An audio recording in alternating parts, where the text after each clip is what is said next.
Bahas Black Clover chapter 337, Asta beneran ke Jepang. Setelah Asta menghilang di chapter 335, semua kesatria sihir kebingungan harus bagaimana mereka bisa menghadapi kekuatan Soul Magic dan Time Magic milik Lucius. Ditambah dengan berubahnya Sister Lily menjadi salah satu paladinnya Lucius, kondisi kerajaan Clover sekarang menjadi sangat kacau. Lalu chapter ini dibuka dengan situasi dari pasukan Banteng Hitam. Setelah misi penyelidikan iblis selesai, mereka yang masih belum tahu situasi yang ada di kerajaan masih ceria seperti biasanya. Magna dan Luck yang lagi latihan sambil ribut, Gosu yang membaca surat dari Mary, Charmy yang ngajak makan, dan Grey yang meminta semua orang untuk tenang karena itu adalah perintah dari wakil kapten Nah. Di saat Magna sok berani untuk membantah perintah dari Nah, tiba-tiba Nah muncul dari dalam bayangan dan memarahi Magna. Tapi emang wajahnya nih orang nyebelin banget ya. Setelah itu Nah menjelaskan situasi yang terjadi pada semua orang. Lalu berdasarkan situasi dan informasi, adalah hal yang masuk akal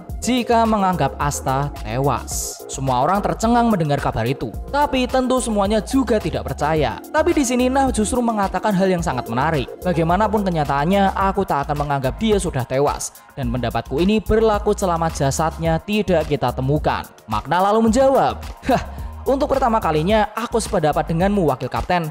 Pasti Asta masih hidup. Perkataan Nah tadi menyalakan semangat semuanya. Dan mereka semua langsung pergi untuk mencari Asta. Aduh, momen ini tuh apa ya? Aku yakin di versi anime nanti pasti bagus banget. Lalu kita dibawa melihat keadaannya Asta sekarang. Dan ya dia nggak mati, ya iyalah. Lalu Asta terbangun di sebuah kamar yang nuansanya itu kayak kamar Jepang tradisional gitu. Dan tiba-tiba datang seseorang yang Asta anggap orang ini mirip dengan Charmy. Ya emang sih. Tiba-tiba orang ini mengeluarkan suatu cairan dari mulutnya. Asta malah terkagum-kagum melihat hal aneh itu. Tiba-tiba ada seorang pria yang berkata, itu boneka Charmy si pembawa teh. Anjir, ternyata itu orang bukan orang, dia malah boneka dan yang bikin teh lagi dari mulutnya. Lalu pria tadi melanjutkan, nah Asta, bagaimana kondisimu? Asta bingung, kenapa orang ini bisa mengetahui namanya. Asta juga tambah bingung, kenapa luka di dadanya sudah sembuh. Padahal luka seperti itu hanya bisa disembuhkan oleh kekuatannya Mimosa. Pria ini berkata bahwa luka tersebut sudah disembuhkan oleh temannya. Asta lalu bertanya di mana Libe. Dan pria ini menjawab, si Libe juga sedang disembuhkan oleh temannya. Asta semakin bingung lagi. Bagaimana bisa orang ini mengetahui tentang iblis? Lalu si Asta bertanya, siapa kau sebenarnya? Temannya Charmy Paisen? Bukan. Aku belum pernah bertemu si tukang makan itu. Aku tahu karena aku teman masa kecil Yami. Asta kaget karena ternyata pria yang ada di depannya ini adalah teman masa kecil Kapten Yami. Dan dia baru nyadar nih kalau ternyata aura pria yang ada di depannya ini mirip dengan auranya Yami. Dan ternyata pria ini memang adalah teman masa kecilnya Yami Sukehiro. Tapi mereka terakhir bertemu saat berusia 13 tahun. Pria ini lalu menceritakan bahwa Yami adalah orang yang kalau bokeh itu lama banget dan sering membuat keributan sejak kecil. Tapi Yami punya kelemahan. Jika Yami melihat serangga ngengat, dia akan langsung ketakutan.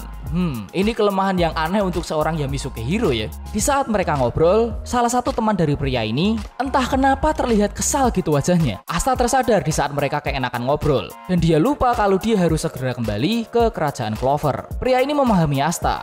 Tapi karena tubuh Asta masih belum sembuh sepenuhnya, dia harus tetap beristirahat. Apalagi setelah ditolak oleh Sister Lily dan hampir mati oleh Sister Lily pula karena ulah kaisar sihir yang sangat dia hormati. Asta pasti sangat terpukul. Asta semakin terkejut. Kenapa pria ini bisa mengetahui semua hal tersebut sampai sedetail itu? Pria ini hanya berkata, aku cuma melihatnya kok, sambil mengetuk penutup mata yang ada di mata sebelah kanannya.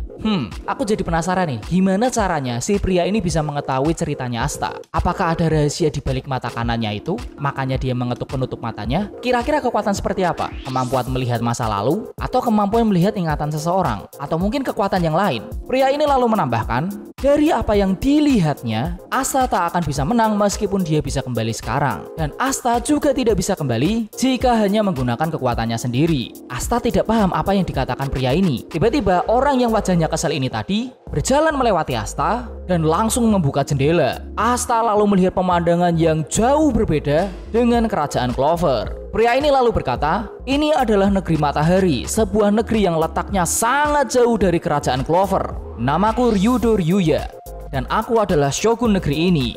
Mumpung sekarang kau sudah sampai di sini, dapatkanlah kekuatan yang kau butuhkan sebelum kembali ke sana. Gokil! Wah mantap, ini chapter meskipun nggak terlalu seru secara pertarungan dan action ya, tapi bener-bener bagus banget menurutku. Nah yuk kita bahas pelan-pelan. Dengan bentuk pakaian, bangunan, nama Ryudo Ryuya, sudah jelas bahwa negeri ini adalah representasi dari negara Jepang.